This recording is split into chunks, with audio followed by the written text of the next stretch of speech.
Anda kembali bersama kami di Newsline. Kita move on, Yohana, dari bansos. Akhirnya kita ke topik apa ini sekarang nih, Jason? Ya, kalau tadi kita menyambung saja dari apa yang sudah ditampaikan Soza, ada beberapa subtema. Nah, mungkin saya pertama ini mau ke Mas Adi deh.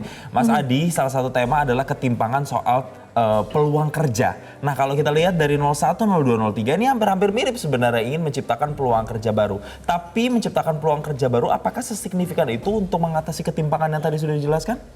Ya, kalau sebenarnya kita berharap secara komprehensif dari perdebatan yang hanya bicara 1 menit, 2 menit, 3 menit, 4 menit, ya saya kira kita tidak akan mendapatkan apapun. Tapi paling tidak dalam debat nanti malam ini yang terakhir, kalau saya secara pribadi berharap ya, entah itu Anies, Prabowo Subianto dan Ganjar bikin deklarasi secara terbuka. Kalau saya jadi presiden, pengangguran ya bisa dikurangi 5% kalau saya sudah jadi presiden setahun 2 tahun. Nah, itu yang kita tunggu, Pak. Kalau cuman menjabarkan ini, bagaimana SDM kita mulai kesehatan, pendidikan, kemudian ada kail, ada pancing, saya kira semua orang bisa bicara itu dan bisa ditemplate oleh semua calon. Ini kan soal bagaimana mereka yang agak sedikit berbeda saja. Kalau kubunya nomor 2 misalnya Prabowo Subianto ini kan makan gratis, susu gratis. Kalau Anies dan Ganjar ini misalnya dengan bahwa mereka ini ya pendidikan itu penting, bagian dari resource SDM. Yang menjadi pertanyaan kita misalnya yang dari dulu saya menunggu, ada komitmen politik yang disampaikan dalam debat. Kalau saya terpilih jadi presiden tahun pertama, pengangguran bisa saya kurangi 1%. Itu kan mantap, Pak. Yang kedua misalnya 2 tahun jadi presiden, disparitas kekayaan antara orang kaya dan yang miskin itu bisa dipangkas. Hilirisasi itu tidak hanya numpuk di satu tempat, tapi di tempat yang lain dan berfaedah untuk masyarakat sekitar. Itu yang saya kira akan menjadi quote yang pasti akan diingat oleh publik.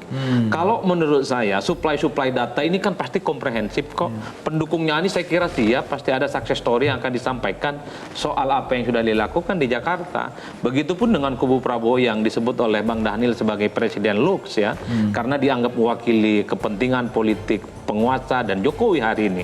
Begitupun dengan Ganjar, success story-nya di Jawa Tengah 2 periode. Yang belum ditangkap oleh publik adalah janji politik mereka kalau jadi presiden. Kemiskinan, pengangguran, disparitas ekonomi, tentang hilirisasi, dan apapun persoalan negara ini bisa tuntas dalam kurun berapa tahun mereka jadi presiden. Ingat loh, presiden itu bukan 15 tahun. Presiden itu cuma 5 tahun. Apa yang bisa Anda lakukan terkait dengan kemiskinan, kesenjangan, dan seterusnya ini dalam waktu 5 tahun Nah, itu. kemarin tuh memang banyak isu yang sudah disampaikan, misalnya hilirisasi ataupun kemiskinan apapun sudah, tapi memang menurut Anda yang benar-benar berpengaruh dan berbeda itu harus berani menyebutkan durasinya. Misalnya contoh, kalau dulu saya ingat misalnya Pak SBY JK atau dalam presiden-presiden yang sebelumnya itu 100 hari atau dalam waktu setahun 2 tahun harus seperti itu ya. Menurut saya penting karena ini semacam time schedule sebenarnya menyelesaikan persoalan-persoalan kebangsaan.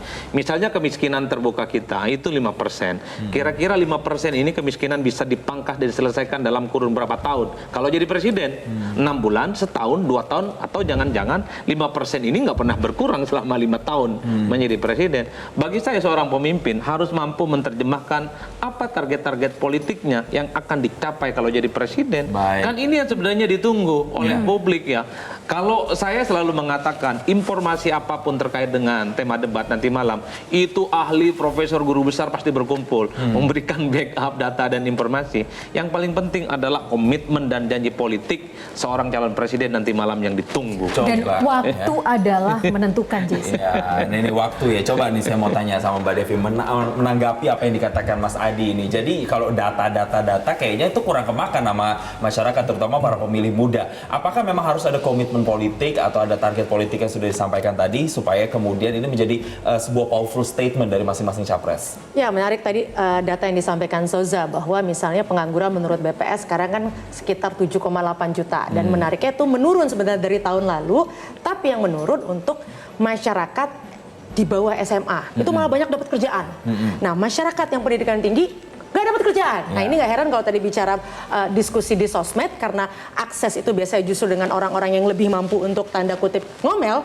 Nggak heran kalau pembicaraan jadi rame di medsos gitu. Tapi apakah itu menjawab kebutuhan? Faktanya justru pertanian itu yang 29% orang tuh bertani. Tapi pertanyaannya apakah pertanian sudah bisa menjadi lumbung kesejahteraan bukan menjadi tempat limbung kesejahteraan? Nah, konsep apa yang akan ditawarkan oleh 3 presiden ini? Jelas-jelas datanya banyakan orang bertani, tapi kira-kira Anda mau buat apa nih? Nah, kalau bicara tadi persoalan timeline yang disampaikan oleh beliau, sederhana, semua negara maju, Korea dan sebagainya gitu ya, Singapura dan sebagainya, mereka start ini.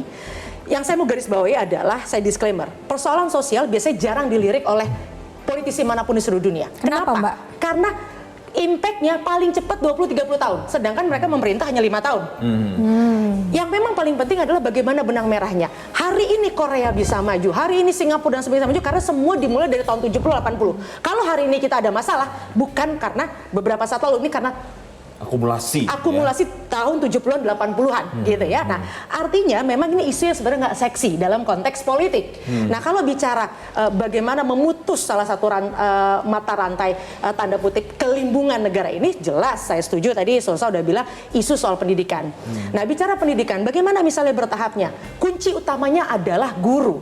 Anda tahu kan terakhir data OJK menunjukkan guru itu adalah korban pinjol terbesar karena gajinya paling rendah. Nggak sejahtera ya. Padahal di luarnya negara-negara yang maju itu jelas gurunya paling sejahtera.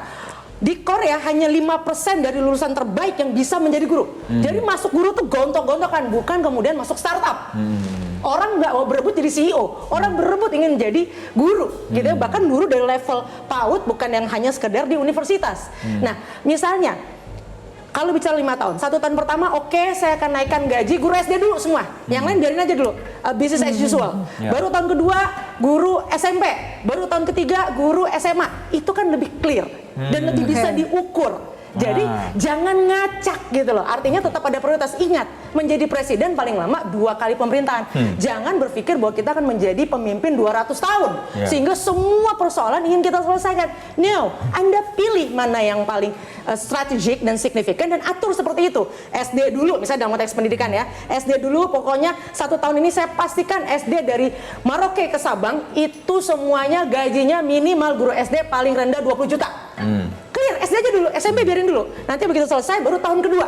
Dan seterusnya dan seterusnya. Menurut saya itu jauh lebih mudah terukur dan masyarakat juga sebagai pemegang saham negeri ini dengan mudah menuntutnya. Loh, ini mana nih tahun pertama? Katanya SD dulu.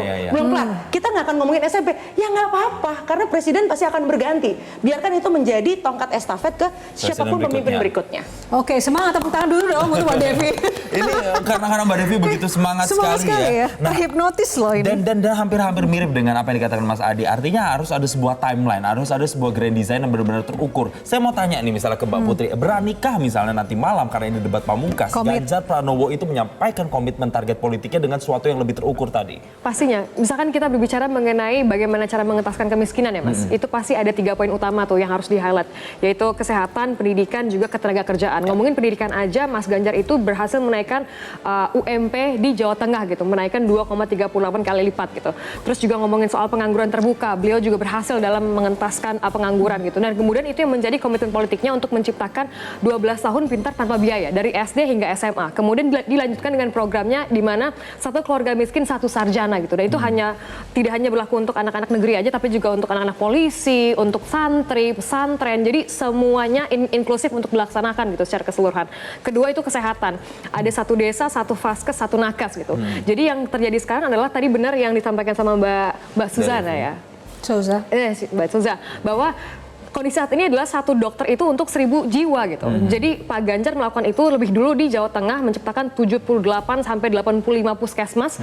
Kemudian itu yang akan dilaksanakan secara dalam lengkap, secara skala nasional gitu, memberikan treatment gratis untuk disabilitas, dan itu juga sudah dilaksanakan dari sejak beliau menjabat menjadi gubernur gitu, di undang-undang di Perda nomor 17 tahun 2014 gitu, untuk hak-hak disabilitas, bagaimana menciptakan kondisi pekerjaan yang inklusif gitu untuk perempuan, affirmative action untuk perempuan, lansia, disabilitas, itu sudah dilaksanakan Pak Ganjar waktu awal menjabat menjadi gubernur gitu. Kemudian yang ketiga ngomongin ketenagakerjaan gitu, ngomongin 17 juta lapangan pekerjaan gitu. Bagaimana sosok Pak Ganjar ini menjadi sosok yang selalu ideal dalam rangka mewujudkan collaborative government, which di mana semua aspek-aspek tersebut, semua pihak-pihak tertentu juga dilibatkan dalam bagaimana ini caranya kita bisa menciptakan 17 juta lapangan pekerjaan. Oke, kita meningkatkan investasi. Oke, bagaimana caranya? Butuh kepastian hukum, di situlah perlulah ada Prof. Mahfud hadir untuk melengkapi itu gitu.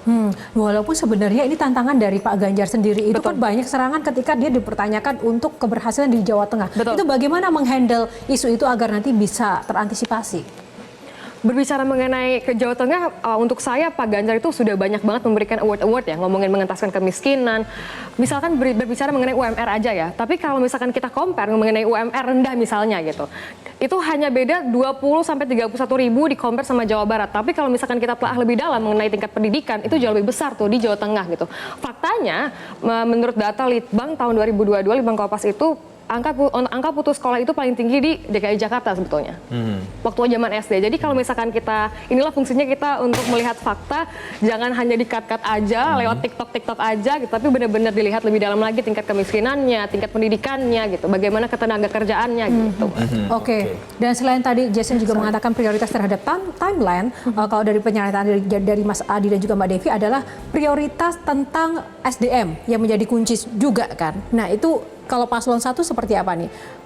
Mengangkat isu itu benar-benar, kesejahteraan itu juga harus konkret dong. Kita berani untuk masuk ke SDM dari guru atau dari dokter dan segala macam. Kalau di negara maju, karena memang kalau kita lihat ya Jasonnya, negara maju itu banyak pendidikan gratis, kesehatan juga gratis. Artinya mereka care dengan sistem pendidikan dan juga pendidikan masyarakatnya. Bukan hanya mungkin infrastruktur atau buildingnya saja.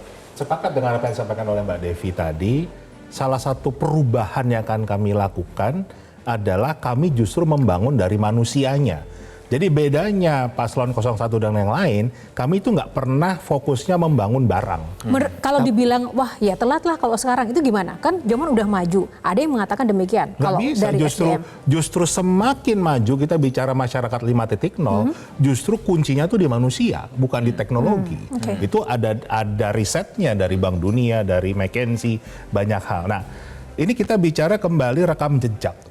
Ya kan, rekam jejak bagaimana seorang Anies Baswedan bisa membangun JIS misalnya, yang itu 100% anak Indonesia, bisa membangun Formula E, tracknya 100% anak Indonesia, jadi nggak pakai orang asing.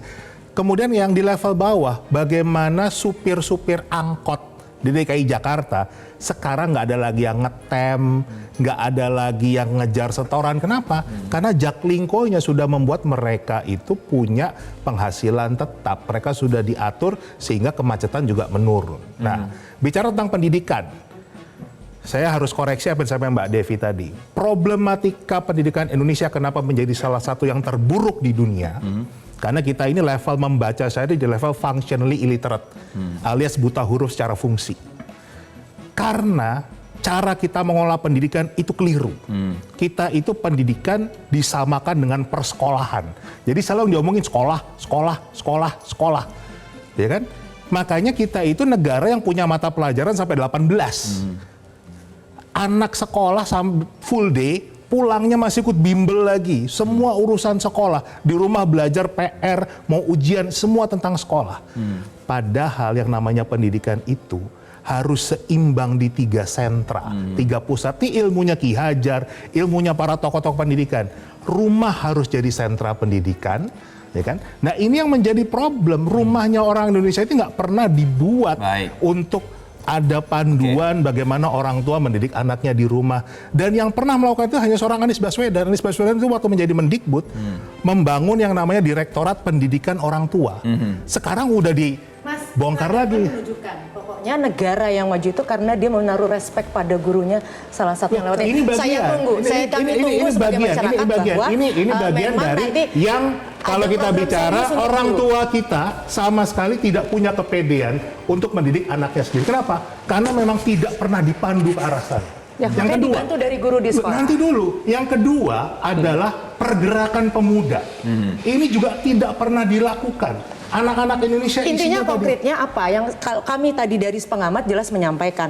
Tolong satu, konkret. Kita akan membuat yang namanya panduan bimbingan orang tua untuk bisa mendidik anaknya sendiri. Dan itu menyambung dengan debat-debat yang lain. Gimana pertahanan di rumah. One thing. Tapi bagaimana dengan guru? Apa yang akan dilakukan? Satu, kalau kita nanti dulu ya, yang kita bicara kami tentang tanya bagaimana dengan guru, karena itu jawaban yang jelas sudah peradaban Barat begitu maju, peradaban Islam pernah maju, semua karena gurunya sangat dihormati, salah satunya lewat pendapatan. Apa program Anda? Guru harus tidak boleh pusing mikir besok makan Oke, apa. berapa gaji yang akan dilakukan ketika misalnya paslon 1 nomor menguasai dan menjadi presiden nanti 2024? Berapa gaji minimal guru? Di DKI Jakarta saat ini guru PNS itu 21 juta per bulan. Itu dimulai dari gubernur sebelumnya. Loh, Oke. Sekarang kita bicara level Gini, nasional. gini. Janji politiknya seperti apa? Kalau istilah orang politik kan katanya janji politik. Kami orang Gini. sosial nggak ada janji sosial. Gini. Langsung saja Gini. seperti apa? Gini, kalau kita bicara tata kelola guru, tahu nggak kalau kita kebanyakan guru? Tahu nggak ada riset Bank Dunia yang mengatakan guru Indonesia nggak akan pernah sejahtera?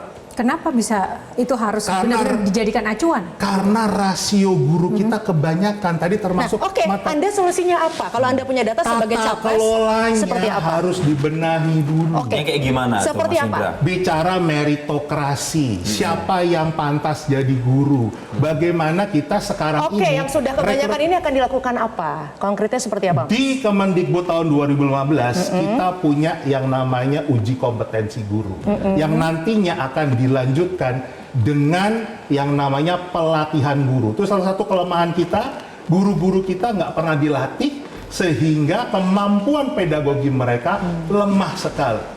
Nah, baru setelah ini kita akan membicarakan mana yang memang harus diberikan penghasilan yang layak. Karena ada lagi riset Jadi yang Bank nggak Dunia- layak nanti dibuang, tidak diberikan penghasilan. Seperti apa nanti Bukan, jawabannya? kita tidak boleh merugikan generasi masa depan loh. Oke. Kita nggak boleh Bagi yang tidak sembarangan. lolos tadi ujiannya akan diperlakukan seperti Kita apa? harus mencarikan mereka pekerjaan yang cocok dengan mereka. Jadi nggak semua orang lah yang Baik. jadi guru. Ini Oke. kita bicara tata kelola, jadi nggak bisa sembarangan.